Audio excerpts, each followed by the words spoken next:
There has been a COVID-19 outbreak among the Miami Marlins. It is a crisis obviously unwelcome, not totally unanticipated in today's world. Now, we know that 2 baseball games have been postponed this evening in Philadelphia, in Miami.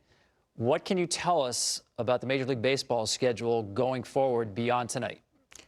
Well, our first concern, obviously, is the health of the players and their families, and making sure that we do everything possible to minimize the spread of the virus among our employees.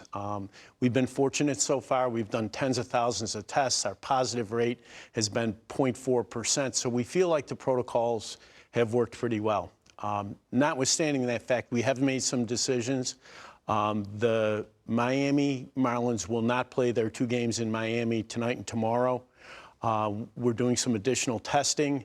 If the testing results are acceptable, the Marlins will resume play in Baltimore on Wednesday against the Orioles. Would those 2 games in Miami be rescheduled for Baltimore? Again, we're waiting to see exactly what we get in terms of test results before we make a decision. Right now, the only thing that's firm is that if the test results result in negatives for the rest of the team, we would play at least 2 in Baltimore on Wednesday and Thursday. You, every Monday, have a weekly call with Major League owners. Right. Today, was there discussion, questions about the possibility of this season being, if not canceled, put on hiatus? No, there really wasn't. We talked about the situation. I think most of the owners realize that we built protocols anticipating that we would have positive tests at some point during the season, that the protocols were built in order to allow us to continue to play through those positives. And I think there was support for the notion that we believe that the protocols are adequate to keep our players safe. The protocols you talk about, walk me through that, because from what I understand, Marlins players were tested Friday, results come back the next day. Sunday, there's a decision apparently made among the Marlins whether they're going to play that day or not. Does all that line up with what happened this weekend in Philadelphia? Well, I think really what happened was there was testing on Friday, 1 positive on Saturday, testing again on Saturday, and the 3 additional positives on Sunday. What then happened under the protocols was we did contact tracing on all 4 positives. There was, I think, a small number of players who met the CDC guidelines. They were quarantined. We ordered additional testing. We did symptom checks. We did temperature checks, and decided to proceed with the game on Sunday.